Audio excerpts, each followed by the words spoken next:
चट्टानमा खाना बलियो जग्गा लगाई तिमी स्थिर बना वचनलाई केलाई चट्टानमा खाना बलियो जग्गा लगाई तिमी स्थिर बना समातिलो आत्मामा परिपक्व विश्वासमा प्रभुकारी जीवनमा परशु समाचारमा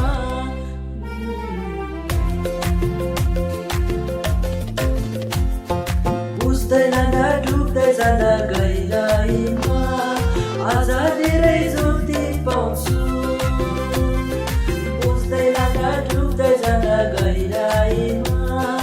आज धेरै ज्योति पाउँछु मेरो मुक्तिदाता येशूलाई म मेरो हृदयमा सजाएर राख्छु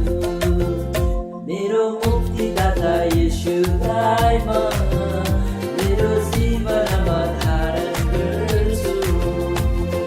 बुझ्दै लाँदा डुब्दै जाँदा